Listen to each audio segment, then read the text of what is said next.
മുഖത്തെ സ്കിന്നിന് ആ എക്സ്ഫോളിയേഷൻ, ആ ഡെഡ് സെൽസ് ഒക്കെ റിമൂവ് ചെയ്യാനും ആ ബ്ലാക്ക് സ്പോട്ട്സ് പോകുന്നതിനും മുഖക്കുരു വരുന്നത് നിയന്ത്രിച്ച് നിർത്തുന്നതിനും സഹായിക്കുന്നു.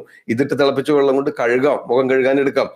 ഓക്കെ, അപ്പൊ സോപ്പ് ഉപയോഗിക്കുന്നത് പകരം ചെറുപയർ പൊടിയോ കടലമാവോ ഉപയോഗിച്ച് മുഖം കഴുകാനായിട്ട് ഉപയോഗിക്കുക. ഈ ത്രിപലിട്ട് വെന്ത വെള്ളം കൊണ്ട് കഴുകാൻ.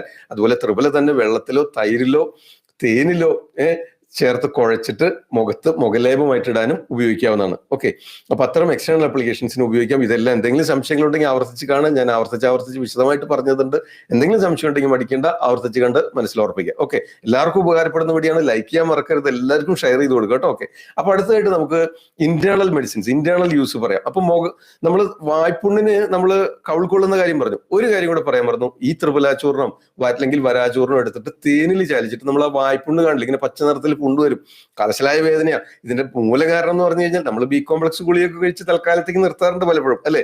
പക്ഷെ ഇത് വയറ്റിനകത്ത് ഉദരക്രമി, വയറ്റില് ചെറിയ